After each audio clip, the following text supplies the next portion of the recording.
बिल्लाहि मिनश शैतानिर रजीम बिस्मिल्लाहिर रहमानिर रहीम। अस्सलामु अलैकुम व रहमतुल्लाहि व बरकातुहू। मंच पर बैठे हुए हमारे बड़े भाई मोहतरम जनाब उदरहम मेघवाल जी साहब, मनवेंद्र सिंह साहब, मजलिस इत्तेहादुल मुस्लिमीन राजस्थान के कोर कमेटी के सदर जनाब जमील खां साहब, बारमेर के जो हमारे मजलिस के इंचार्ज हैं एडवोकेट जावेद अली खां साहब, कोर कमेटी के दीगर मेंबर्स एडवोकेट काशिफ जुबैरी साहब, इमरान नवाब साहब और हाजी मौलाना ताज मोहम्मद साहब, मौलाना कमाल साहब, फजल खां साहब, अलाउद्दीन चौताला साहब, मौलाना सिकंदर साहब, रफीक हाडा साहब, केडी हाडा साहब और आज के इस जलसे को कामयाब बनाने के लिए जो कोई भी इसमें मेहनत किया, मैं आप तमाम का शुक्रिया अदा करता हूं और ख़ास तौर से अवाम का जो आज इतनी तकालीफ उठाकर आपने दूर दूर का सफ़र करके आज के इस जलसे में जनसभा में आपने शिरकत की, मैं आप तमाम का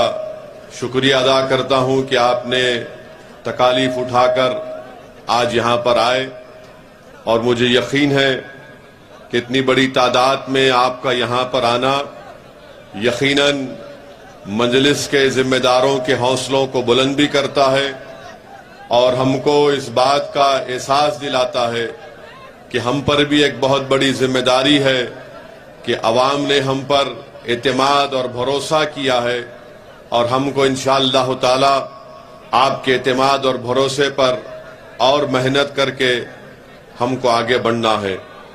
मैं आपका शुक्रिया अदा करता हूं कि आप लोग यहां पर आए और आपका यहां पर आने का मकसद एक ही है कि आप जानते हैं कि मजलिस के प्लेटफॉर्म से ही ओवैसी और जमील और जावेद की जबान से ही आप सच्चाई को सुनते हैं, आप कमजोरों की हक की बात को सुनने के लिए आए हैं, आप मजलूमों के इंसाफ के लिए आप यहां पर आए हैं, आप जालिम हुक्मरानों को एक पैगाम देने के लिए आप यहां पर आए हैं।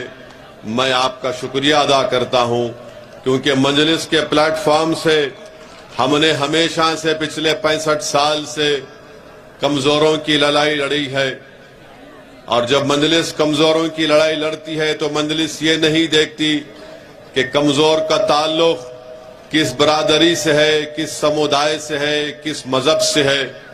मजलिस का मानना यह है कि जो कमजोर है वह असदुद्दीन ओवैसी की आंख में मजबूत है।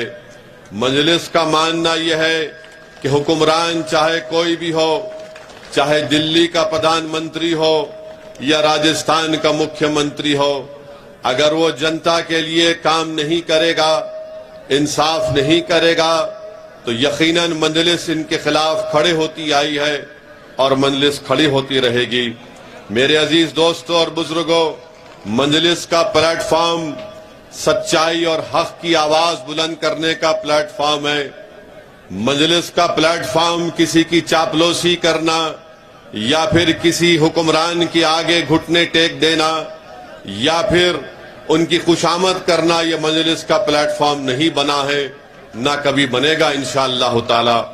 मेरे अजीज दोस्तों और बुजुर्गों, आप जानते हैं कि अभी आप और हमने हमारे भाई उदरहम मेघवाल साहब से सुना कि कैसे आज राजस्थान में और पूरे देश में दलित समाज को परेशान किया जा रहा है।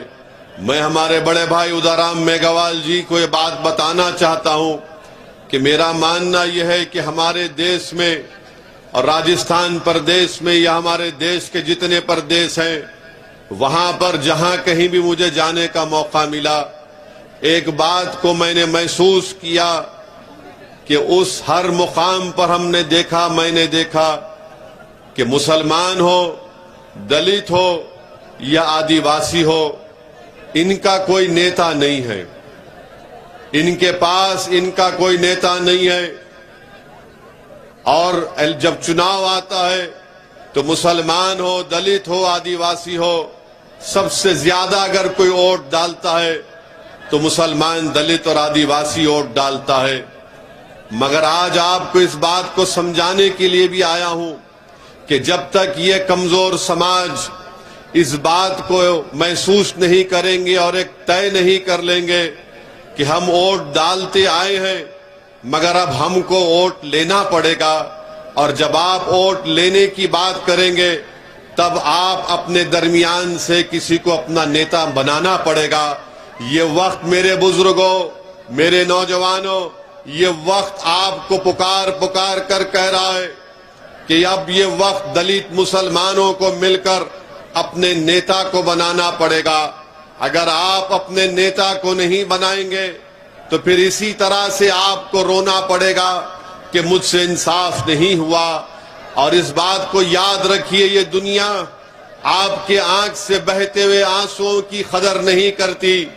ये दुनिया और इस दुनिया पर हुक्म सादिर करने वाले हुक्मरान उसी वक्त लोगों अवाम से डरते हैं जब अवाम उनकी आंख में आंख डालकर उनसे कहेगी कि अगर तुम हमारा हक नहीं दोगे तो हम तुमको सत्ता से हटा देंगे, तुमको कुर्सियों पर बैठने नहीं देंगे जब तक कि तुम हमारी मसाइल को, हमारे काम को नहीं करोगे।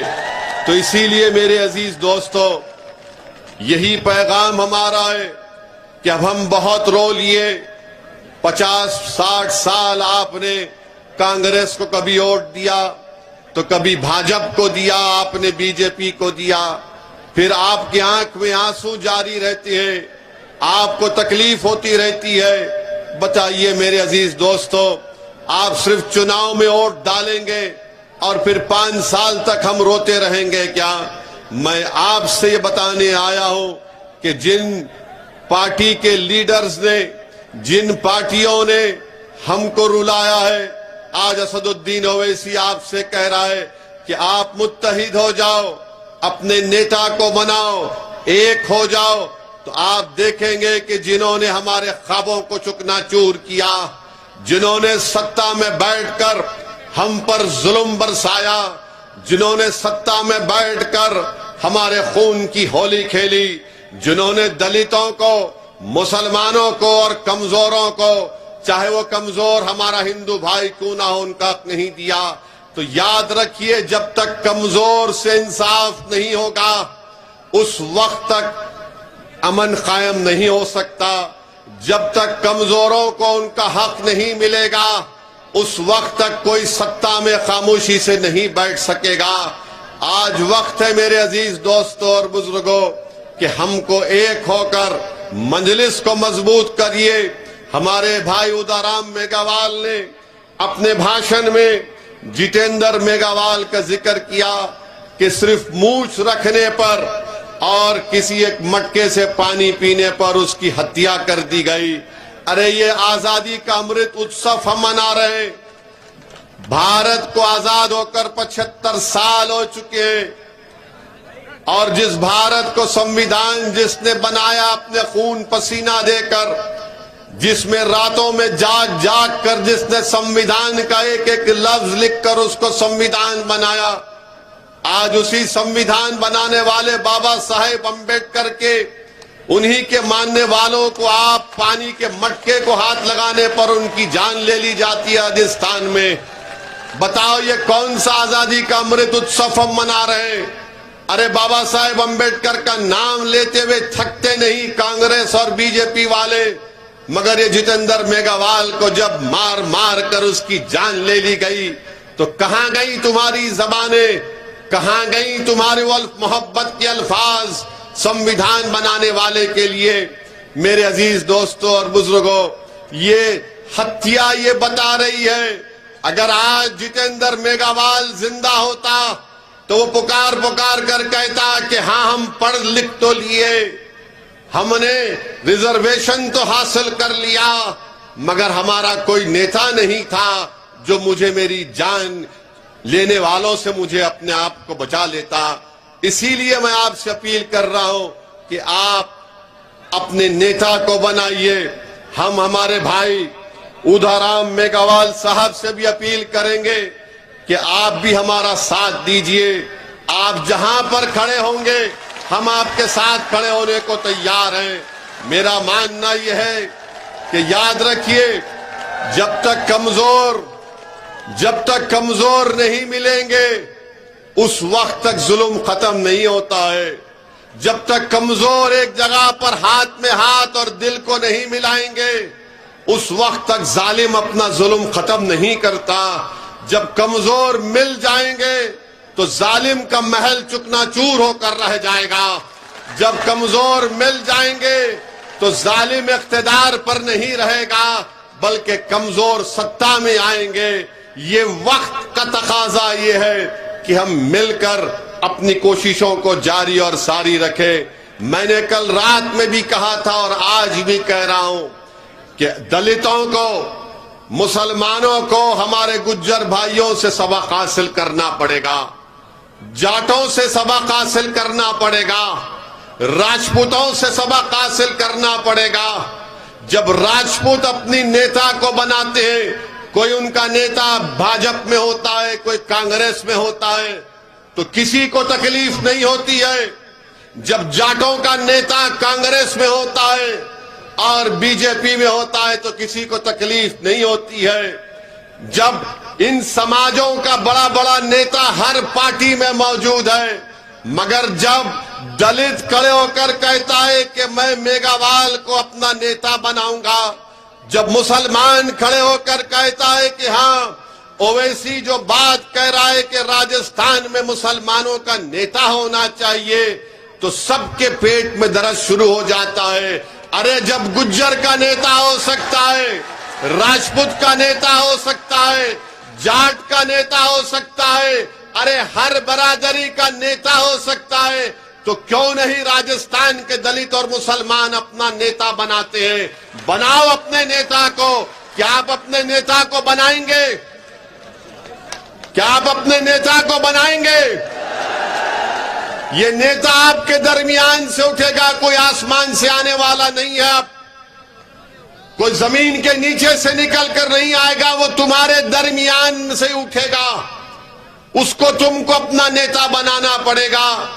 और अगर तुम नेता बनाओगे तो याद रखो, जितेंद्र मेघवाल की जिस तरह हत्या की गई, कोई मैकालाल, कोई जालिम दोबारा कोई जितेंद्र मेघवाल को मारना तो छोड़ो, उसको हाथ लगाने से पहले सोचेगा। अगर राजस्थान के मुसलमान अपना नेता बनाएंगे तो आप और हम इंशाअल्लाह ताला, जिस तरह आपकी हमारी आंखों ने जुनैद और नसीर की हत्या को देखा, हम उस हत्या को नहीं देखेंगे, उस पर रोक लग जाएगा। क्योंकि मारने वालों को, जुल्म करने वालों को मालूम हो जाएगा कि मुसलमान राजस्थान का, दलित राजस्थान का जाग चुका है। वो अब तुम्हारे जुल्म को सहने वाला नहीं है, वो कि तुम्हारी बात से डरने वाला नहीं है, वो तुम्हारे झूठे वादों पर एतमाद नहीं करेगा, बल्कि वो अपने मुकद्दर के फैसले करेगा। जो लोग दलित और मुसलमानों का इस्तेसाल और एक्सप्लॉयटेशन करते हैं, वो क्या चाहते हैं कि हम इनके गुलाम बनकर रहें, हम इनके ताबे रहें, और वो ये चाहते हैं कि हमारे मुकद्दर के फैसले वो करेंगे।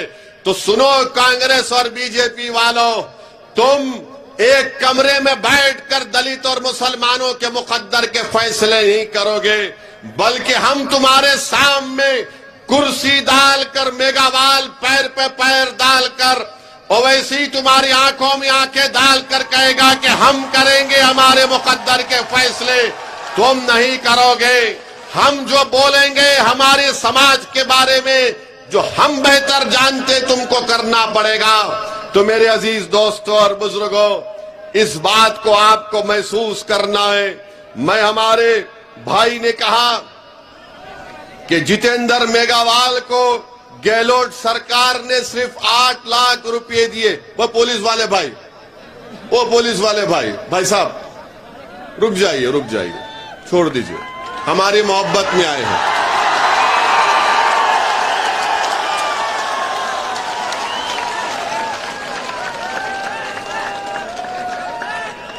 आप आराम से बैठिए।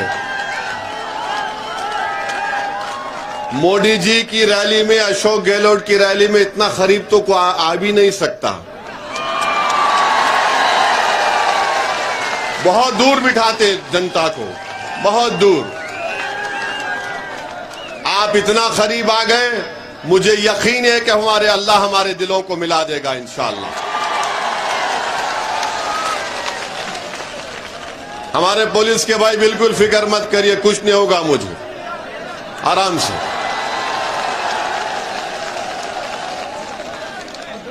जब पाकिस्तान 20 किलोमीटर पर कुछ नहीं कर सकता तो ये कौन है, क्या करेंगे? बैठिए आराम से, कोई बात।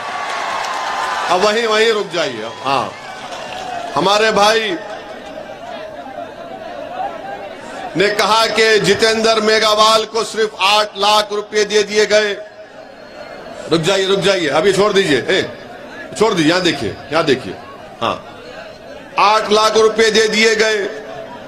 हम पूछना चाहते हैं अशोक गहलोत मुख्यमंत्री साहब से, अशोक गहलोत साहब, जितेंद्र मेघवाल की जान, कन्हैया लाल की जान, जुनैद और नसीर की जान एक ही जान है। इंसान की जान की कीमत अलग नहीं हो सकती है नाम की बुनियाद पर।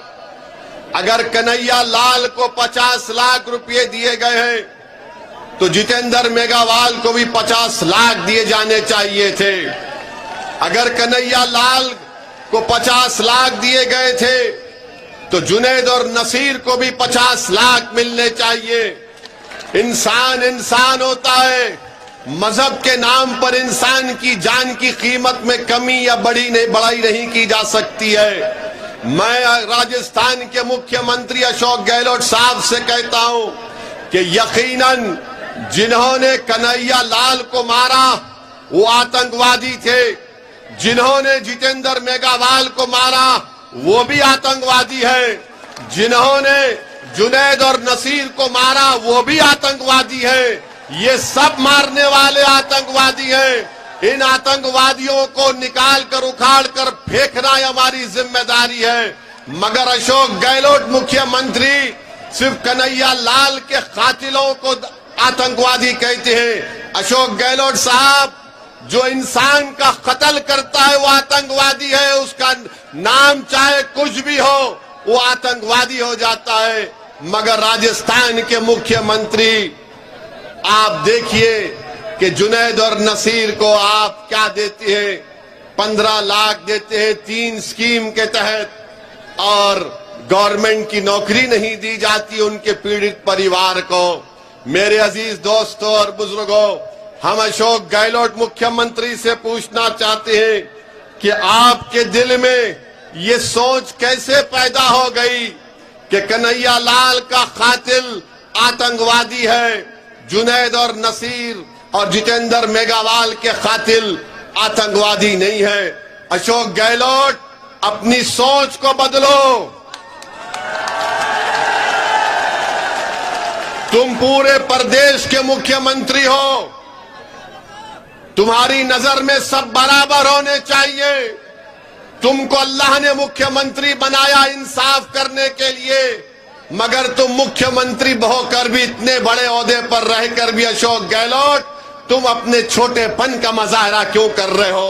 अरे सबको इंसाफ करो, सबसे इंसाफ करो। आप कन्हैया लाल से भी आपने किया, अच्छा किया, जितेंद्र मेघवाल से भी करो, जुनैद नसीर से भी करो आप, क्योंकि जो इंसान को मारता है उसको इंसान नहीं कह सकते, उसको शैतान कहना पड़ेगा, उसको राक्षस कहना पड़ेगा, उसको आतंकवादी कहना पड़ेगा। हम मुख्यमंत्री के सोच की मजम्मत करते हैं। कितना बड़ा प्रदेश के मुख्यमंत्री हैं और सोच इतनी छोटी उनकी क्यों हो गई, ये आपको फैसला करना है। मेरे अजीज दोस्तों और बुजुर्गों, जब जुनैद और नसीर की हत्या कर दी गई तो जमील खान ने हमसे कहा कि साहब आपको हैदराबाद से निकलकर घाटमीका को आना पड़ेगा। मैंने कहा मैं जरूर आऊंगा। मैं हैदराबाद से निकला और फिर हम लोग घाटमीका गए। जुनैद के पीड़ित परिवार से हमने मुलाकात की। क्या आप जानते हैं मेरे अजीज दोस्तों और बुजुर्गों कि जुनैद के 7 बच्चे हैं।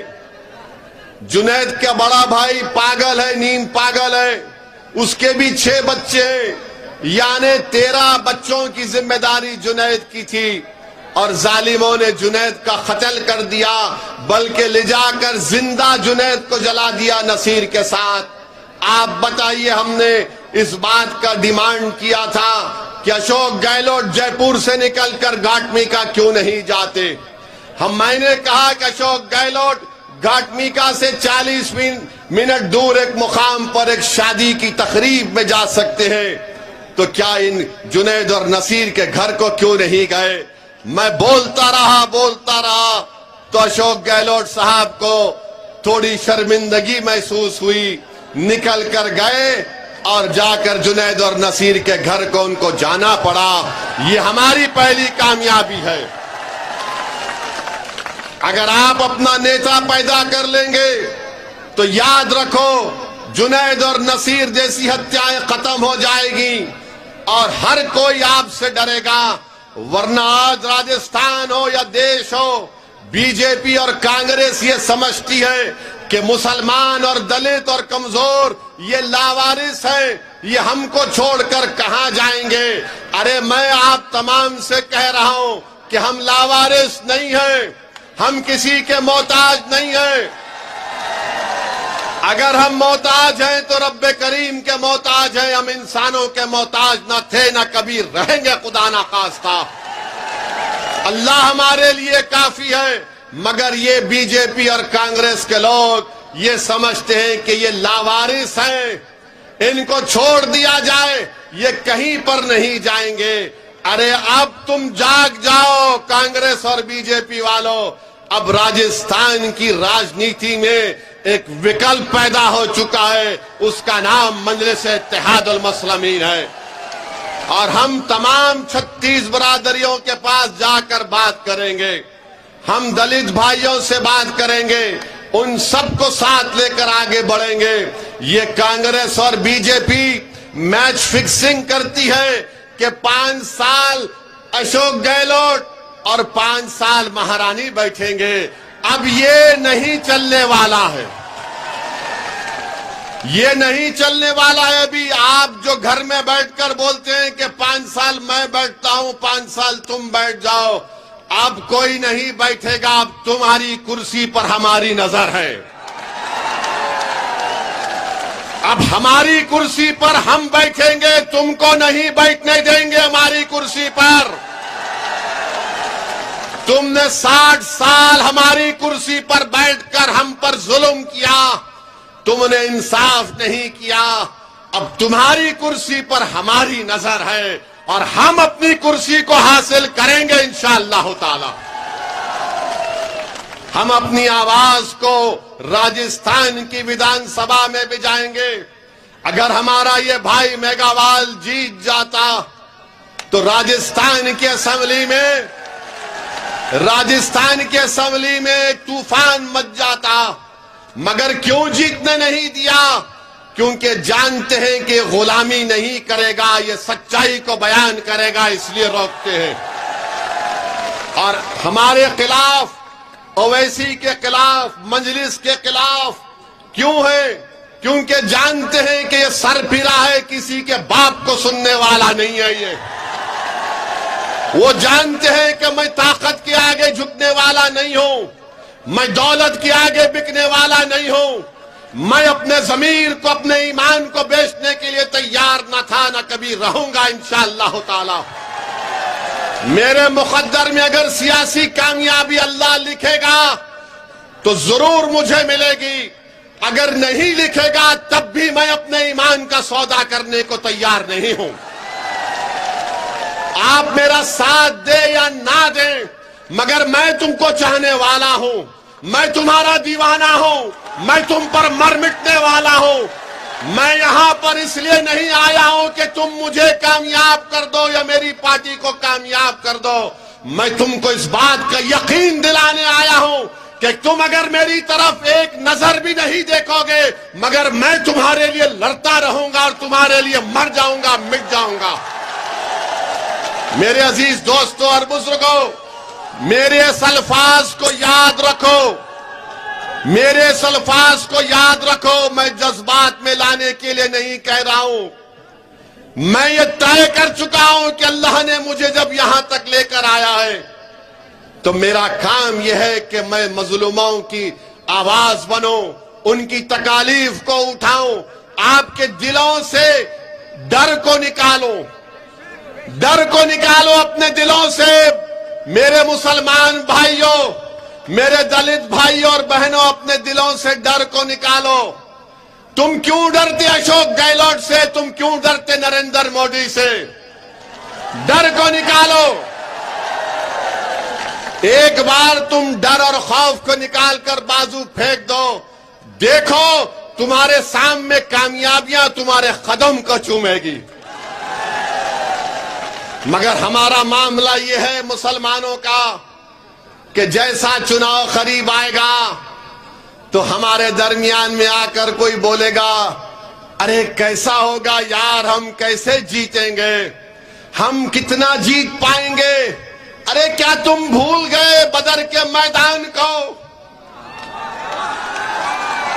क्या तुम भूल गए बदर के मैदान को? अगर तादाद कामयाब करती तो फिर बदर में कामयाबी नहीं मिलती। कामयाबी मिलेगी कब मिलेगी? जब अपने दिलों से डर को निकालोगे और रब करीम पर पूरा तवक्कल करोगे तो कामयाबी तुम्हारे पास दौड़ कर आएगी। अगर तुम समझोगे कि नहीं मेरे पास ये नहीं है वो नहीं है, याद रखो मेरी इस बात को, अक्लमंद को मंजिल नहीं मिलती, दीवाने को मंजिल मिल जाती है। तो दीवानगी पैदा करो। अकल से पूछेगी तो अकल बोलेगी किससे मुकाबला करेगा, मोदी से, गहलोत से। जब दिल से पूछोगे तो दिल बोलेगा प्यारे, जब प्यार किया तो डरना क्या, कूचा आग में। मैं तुमसे ये नहीं कह रहा हूं कि राजस्थान के सहरा में तुम बारिश बरसा दो। मैं तुमसे ये बात नहीं कह रहा हूं कि राजस्थान के सहरा में तुम गुलाब को उगा दो। मैं तुमसे ये नहीं कह रहा हूं कि कल सूरज को निकलने मत दो। मैं तुमको सिर्फ यही पैगाम देने आया हूं कि खुदा के लिए अपने दिलों से इन लोगों का डर निकालो, डर निकालो, डर निकालो। तुम जब डर निकाल दोगे तो नतीजे की फिक्र करना छोड़ो, अल्लाह का काम है। आज तुम कोशिश करो, कल हमको कामयाबी इंशाअल्लाह ताला हमको मिलेगी। मेरे इज्जतदार दोस्तों, बुजुर्गों, आपको यह भी बताने आया हूं कि हमको बताया गया, अभी आपके बुजुर्गों ने बताया कि प्रोहिबिटेड एरिया है जहां पर आपको जाने नहीं दिया जाता है, 6 पुलिस स्टेशन का। तो इंशाअल्लाह ताला मैं एक मालूमात हासिल करके वो कोशिश करूंगा कि उसमें आपको परमिशन मिल सके। उसका तरीक़ेकार क्या है मैं मालूम करके उस पर काम करूंगा। मैं आपसे वादा करता हूं इंशाअल्लाह ताला इस बात पर। दूसरा हमसे कहा गया कि यहां पर आप जानवर भी जाते हैं, बकरे जाते हैं और फिर बकरों का रेट नहीं मिलता, 6-6 हजार रुपये कम मिलता है। तो हम पूछना चाहते हैं अशोक गहलोत की सरकार से कि अशोक गहलोत की सरकार ने एक स्कीम निकाली थी, उस स्कीम का नाम था गौ सेवा सेस, यानी टैक्स, एक नया टैक्स उन्होंने गौ सेवा के नाम पे शुरू किया।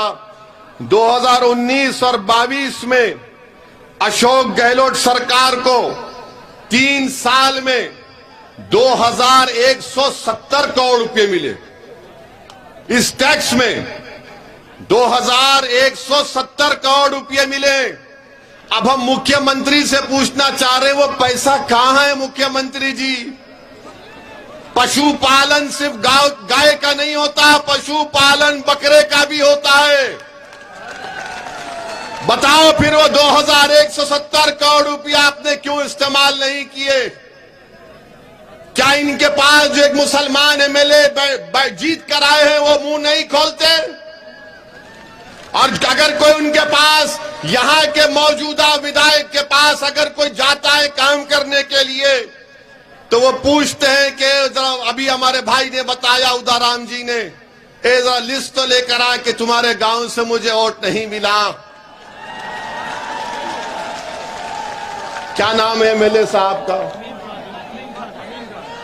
अमीन खान साहब। आप उम्र में मुझसे बहुत बड़े हैं,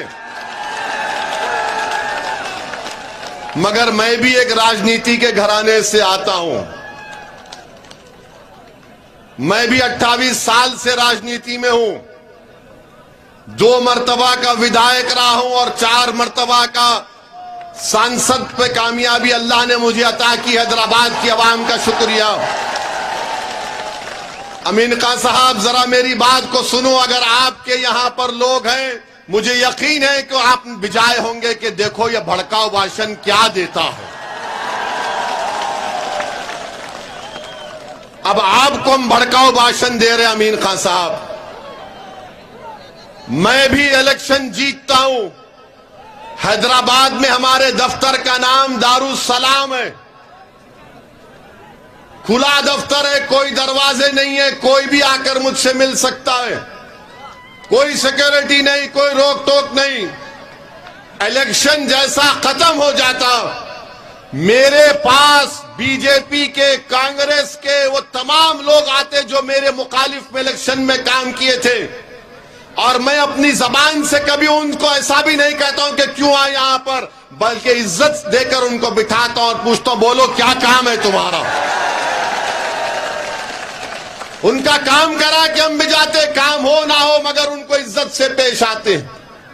जब कोई हमारे ऑफिस पर आ जाता है तो हमारी जिम्मेदारी है कि उसका मान सम्मान रखें। और बहादुर इंसान तो वो है कि चुनाव के बाद वो सबको साथ लेकर चले। वही तो इंसान और नेता बन सकता है। मगर ये किताब इतने बड़े पुराने आदमी हैं, और कोई आपके घर को आया तो आप पूछते हैं कि तुमने वोट नहीं दिया। अरे बीजेपी के लोग मेरे पास आकर अपना काम करा कर जाते, मैं कभी उनसे नहीं पूछता हूं कि काम तुमने वोट दिया नहीं दिया। और वो मैं अपना काम कराकर मुझसे कहते हो, इसी साहब काम तो हो गया, मगर चुनाव में मुकाबला करेंगे। मैंने कहा कि प्यारे, तुझे मैं शर्मिंदा होने नहीं दूंगा, फिर हराऊंगा मैदान में। ये दम होना चाहिए, ये इत्मीनान होना चाहिए। अमीन खान साहब, अब हम आपसे कह रहे हैं कि इंशाअल्लाह ताला आप दोबारा इस विधानसभा से विधायक नहीं बनेंगे इंशाअल्लाह ताला। सुना है कि आप अपने बेटे को तैयार कर रहे हैं। अमीन खान साहब, हम भी अपने बेटों को तैयार कर रहे हैं। इन दोनों के दरमियान से हम भी तैयार कर रहे हैं, और ये बेटे तुम्हारे बेटे पर बहुत भारी पड़ेंगे और वही कामयाब होगा इंशाअल्लाह। ये राजा रजवाड़े खत्म हो गए कि बाप के बाद बेटा। अरे जो काबिल होगा, जिसके दिल में अल्लाह का खौफ होगा, जो गरीब और मजलूमों के लिए मर मिटने का जज्बा होगा, जो जालिमों से पंजा आजमाई करेगा, वही गरीबों का नेता बनेगा। वो वक्त जा चुका कि महल में पैदा होने वाला राजा बनेगा। अब ये वक्त झोपड़ी में पैदा होने वाला उदाराम मेघावाल विधायक बनेगा इंशाअल्लाह ताला। मेरे अजीज दोस्तों और बुजुर्गों, हम ये पैगाम इनको दिए हैं। इनका काम यह है कि काम करिए, मगर अब क्या काम करेंगे? अब तो 6 महीने बाकी हैं चुनाव के लिए। जब काम करने का टाइम था तो काम नहीं किए, अब चुनाव आ रहा है तो आज की सभा के बाद, आज के हमारे भाषण के बाद वो गेट पर खड़ कर तुमका इस्तकबाल करेंगे। आजा आजा आजा आजा। अब देखना, आप देखना, हमको फोटो भिजाना। अमीन खां अपने घर के दरवाजे गेट पर खड़ा है, ए आना आना। तो आप उनसे कहना, अमीन खान आप चलो ओवैसी की तरफ आओ, अब आओ, हम साथ जा रहे हैं उनके साथ। यही आपके वोट की ताकत है। यही बात जो हमारे भाई ने कहा कि विकल्प जरूरी है, एक सियासी विकल्प जरूरी है। जब सियासी विकल्प पैदा होगा तो आपकी वोट की, आपके मसाइल की तकालीफ दूर होंगी। मेरे अजीज दोस्तों और बुजुर्गों, एक और बात आपको कहना चाहूंगा अपनी बात को खत्म करने से पहले, कि हमारे देश के प्रधानमंत्री नरेंद्र मोदी जब से बने हैं, पिछले 9 साल में सबसे ज्यादा आतंक, ये जो लोग गांव रक्षक के नाम पर आतंक फैलाते हैं, अरे गाय से हमारे हिंदू भाइयों को अकीदत है, हम मानते हैं, मगर ये कौन लोग हैं जो गाय का नाम लेकर पीलू खान को मार दिए, रघुवर को मार दिए, अखलाक को मार दिए, हाफिज जुनैद को मार दिए, जुनैद और नसीर को मार दिए, दलितों को पीटते हैं, मारते हैं। जब से देश के प्रधानमंत्री श्री नरेंद्र मोदी बने हैं, ये गौ रक्षक के नाम पर ये लोग एक धंधा और कारोबार कर रहे हैं। ये मैं नहीं कह रहा हूं, बल्कि एक बहुत मशहूर हिंदी का चैनल है आज तक। आज तक ने ये गौ रक्षक के लोगों को एक कैमरा लगाकर इनका रिकॉर्डिंग किया, हरियाणा की पुलिस के साथ इंटरव्यू किया। वो खुलकर कह रहे हैं उसमें कि हम पैसे लेते हैं जानवर की गाड़ी पर, हम पीटते हैं इन लोगों को, और पुलिस कह रही है उस वीडियो में कि हम आंख बंद कर लेते हैं, हम कुछ नहीं करते। आप बताइए, फिर ये आतंक नहीं है तो क्या है? इनको रोक टोक लगाने की जरूरत है। आप भारत के प्रधानमंत्री इनके बारे में कुछ बोलते नहीं हैं। एक हरियाणा में एक बहुत बड़ा ये गौ रक्षकों का एक ग्रुप बन चुका है, उसका एक बहुत बड़ा लीडर बन चुका है, वो उसके हाथ में हथियार है, लाइसेंस वेपन है। तो मोदी जी उससे कहते हैं कि तू मोनू डार्लिंग है मेरे लिए। इनके लिए मोनू डार्लिंग, और मोदी जी हम आपके डार्लिंग नहीं है क्या? जिसके हाथ में हथियार वो आपका डार्लिंग, जो गरीबों को पीटता है वो डार्लिंग, जो जुनैद और नसीर को मारता वो डार्लिंग। और हम क्या है मोदी जी बताइए? आपकी हरियाणा में आपकी सरकार और आपकी सरकार की तरफ से जुल्म और ज्यादती की जाती है। मेरे अजीज दोस्तों और बुजुर्गों, देश के प्रधानमंत्री आजकल G20 की बात कर रहे हैं कि भारत विश्व गुरु बनेगा। प्रधानमंत्री जुनैद और नसीर को, जितेंद्र मेघवाल को मारा और पीटा जा रहा है। कौन से विश्व गुरु की आप बात कर रहे हैं? कौन से विश्व गुरु की आप बात कर रहे हैं? G20 आप करिए, मुबारक हो आपको, हम भी चाहते अच्छा हो जाए, मगर देश की भी फिक्र करो मोदी जी। क्रिकेट स्टेडियम में मोदी जी चले गए, स्टेडियम उनके नाम से है, स्टेडियम उनके नाम से है, और मोदी जी जाकर लोगों को, क्या बात है यार, क्या बात है। अब देश के प्रधानमंत्री बोल रहे हैं कि पसमानदा मुसलमानों पे काम करो। देश के प्रधानमंत्री, फिर आपने मिरासियों को रिजर्वेशन क्यों नहीं देते? मेवातियों को रिजर्वेशन क्यों नहीं देते? ये हमारे भाई जो आज इस सरजमीन पर बसते हैं उनको रिजर्वेशन क्यों नहीं देते? सिंधी जबान बोलने वालों से इंसाफ क्यों नहीं करते? और राजस्थान की सरकार ने तो रीट के एग्जाम में खाली 9 नौकरी दी है सिंधी जबान के लिए। अरे सिंधी जबान से नफरत क्यों है गहलोत जी, मोदी जी आपको? अरे नौकरी बढ़ाओ सिंधी जबान बोलने वालों को। अरे ये जबान बोलते सिंधी, मगर इनके दिल में धड़कता हुआ दिल है भारत के लिए, हमेशा रहेगा इंशाअल्लाह ताला। तो मेरे अजीज दोस्तों और बुजुर्गों, मैं आखिर में आपसे अपील कर रहा हूं कि बीजेपी इस देश को हमेशा के लिए, बीजेपी इस देश में अंबेडकर के बनाए हुए संविधान को खत्म करना चाहती है। बीजेपी नरेंद्र मोदी अंबेडकर के बनाए हुए संविधान को कमजोर करके रखना चाहती है। आरएसएस तो शुरू से अंबेडकर के संविधान को नहीं मानती थी। इनके ऑर्गेनाइजर किताब निकाल कर अब मैं देख लो आप मैगजीन में क्या कहा था।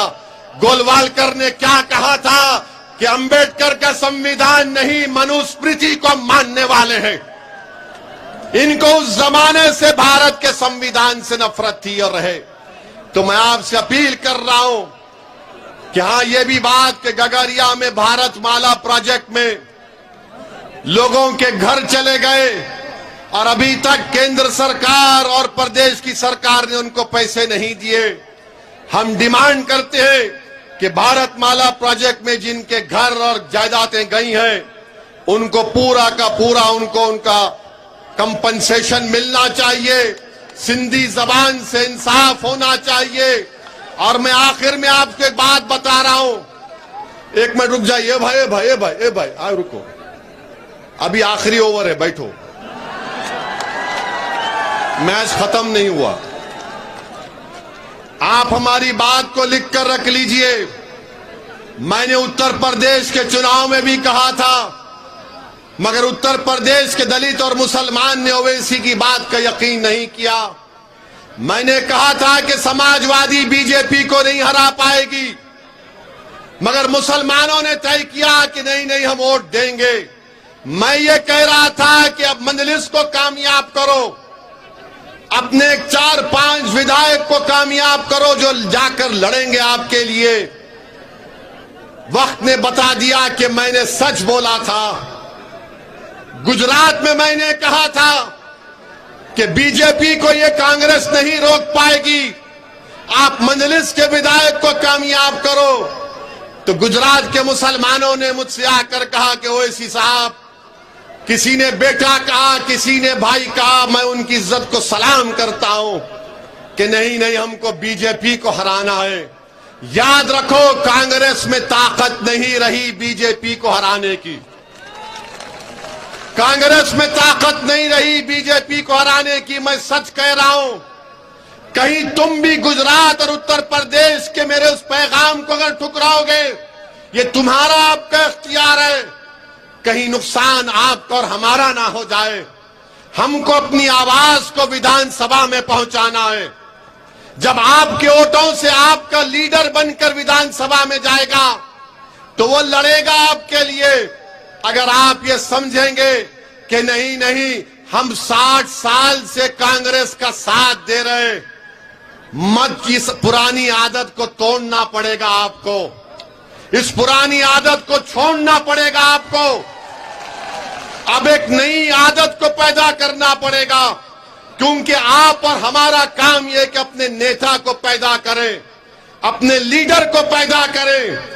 अगर आप उत्तर प्रदेश और गुजरात की तरह तजुर्बा करेंगे तो खुदा ना खास्ता नुकसान हमारा ना हो जाए।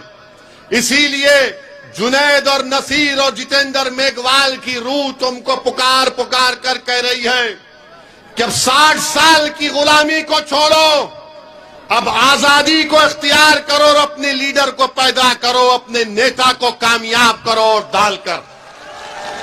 तो मेरी इज्जतदार, मेरे अजीज दोस्तों, बुजुर्गों, आप तमाम का बेहद शुक्रिया कि आप यहां पर आए। और इंशाअल्लाह ताला मैं आता था और आता रहूंगा इंशाअल्लाह ताला आपके लिए। अल्लाह ने मुझे एक जिम्मेदारी, एक वक्त पर अल्लाह ने मुझे रखा है। मैं अपनी जिम्मेदारी को निभाने की कोशिश कर रहा हूं। आप हमारा साथ दीजिए, अपने दिलों से डर को निकालिए और मजलिस के संगठन को मजबूत करिए।